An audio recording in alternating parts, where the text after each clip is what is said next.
కవిత గత కొన్ని రోజులుగా అనేక అంశాలను ప్రస్తావిస్తూ ఉన్నారు సార్.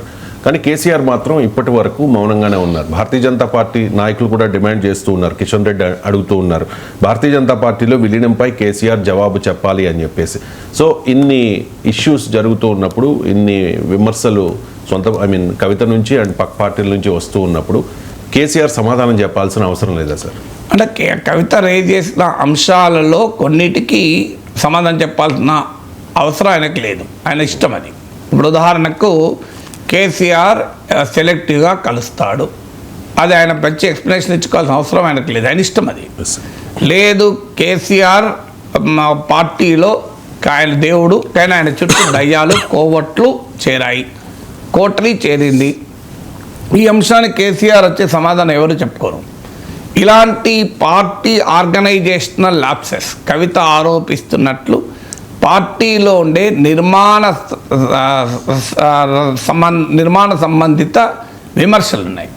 కేసీఆర్ స్వభావము శైలికి సంబంధించిన విమర్శలు ఉన్నాయి. అలాగే కవితను దూరం పెడుతున్నారు అన్న విమర్శలు ఉన్నాయి. ఈ మూడిటికి బయటికి వచ్చి సమాధానం చెప్పడము చెప్పకపోవడం అనేది ఆయన ఇష్టం, ఆయన పార్టీ ఇష్టం.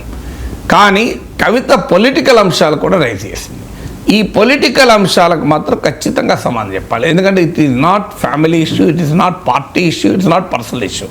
సమాజం మొత్తానికి, రాజకీయ వ్యవస్థ మొత్తానికి సంబంధించిన అంశాలు. ఉదాహరణకు ఆమె రైజ్ చేసిన అంశం ఉంది, ఆమె బీజేపీలో బీఆర్ఎస్ విలీనం అనేది ప్రయత్నం జరుగుతోంది అని. ఈ ప్రయత్నం జరుగుతుందా లేదా అనేది బీజేపీ వాళ్ళు కూడా చెప్పాలి, మాకు సంబంధం లేదంటే ఎట్లా? Captaincy is about making right decision whether on the field or off the field. इसलिए मैं कंट्री डिलाइट पर भरोसा करता हूँ. They deliver 100% pure buffalo milk to my doorstep by 7 AM.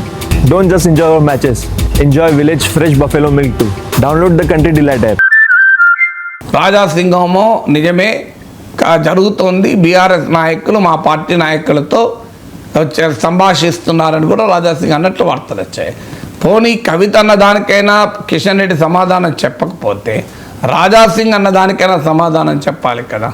ఇంకో వార్త కూడా ఇవాళ వచ్చింది, ఈ హరీష్ రావుతో ఈటల షామీర్పేట్ ఫామ్ హౌస్లో భేటీ, అక్కడి నుంచి ఫోన్లో కేసీఆర్తో మాట్లాడారు అని. మరి ఆయన బీజేపీ ప్రతినిధిగా, ఒకవేళ అదే నిజమైతే, ఆరోపించింది కూడా కాంగ్రెస్ నాయకులే, సో అది నిజమాబద్ధమా నేనేమీ వ్యాలిడేట్ చేయలేను. కానీ అదే నిజమైతే ఆయన ఈటల రాజేందర్ వ్యక్తిగతంగా తాను బీజేపీలో రాష్ట్ర అధ్యక్ష పదవి రానప్పుడు ఆప్షన్గా బీఆర్ఎస్ వైపు చూస్తున్నాడా అనేది ఒక యాంగిల్ వస్తుంది. రెండో యాంగిల్ బీజేపీ ప్రతినిధిగానే వెళ్ళి కలిశాడా, సో ఇదొక క్వశ్చన్ వస్తుంది. ఇలాంటి వాటికి మాత్రం బీఆర్ఎస్ నాయకత్వం సమాధానం చెప్పాలి కదా. ఇది పొలిటికల్ క్వశ్చన్. వారి వ్యక్తిగత స్వభావానికి, వ్యక్తిగత నాయకత్వ శైలికి, పార్టీ అంతర్గత వ్యవహారాలకు, అన్నా చెల్లెళ్ళ మధ్య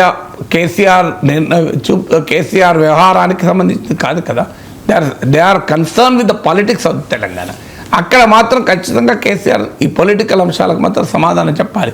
బీఆర్ఎస్ బీజేపీ పొత్తు పెట్టుకుంటున్నాయా, అలాంటి సంకేతాలు ఇచ్చారా, తాను జైలుకి వెళ్తున్న సమయంలో పార్టీని విలీనం చేస్తారని ఆయన ప్రతిపాదించారు అని అన్నారు. These are all very serious questions కదా. సో ఈ పొలిటికల్ క్వశ్చన్లకైతే కేసీఆర్ సమాధానం చెప్తారా, కేటీఆర్ సమాధానం చెప్తారా, బీఆర్ఎస్ అయితే జవాబు చెప్పాల్సిందే. దాన్ని they cannot avoid. Kavitha raise చేసే పొలిటికల్ అంశాలకు అనివార్యంగా సమాధానం చెప్పాలి. అలాగే భౌగోళిక తెలంగాణ సాధించాం, సామాజిక తెలంగాణ సాధించలేదు అని ఆమె ప్రశ్న వేసింది. అది వ్యక్తిగత అంశం కాదు కదా, అది సమాజానికి సంబంధించిన అంశం. నిజమా కాదా దానికి ఎవరో ఒకరు సమాధానం చెప్పాలి. కేసీఆర్ చెప్తారా, కేటీఆర్ చెప్తారా, బీఆర్ఎస్ అధికార ప్రతినిధులతో చెప్పిస్తారా? కవిత ఒక పొలిటికల్ డొమైన్లో పొలిటికల్ క్వశ్చన్స్ వేసినప్పుడు ఆ పొలిటికల్ క్వశ్చన్స్కు silence can never be the reply.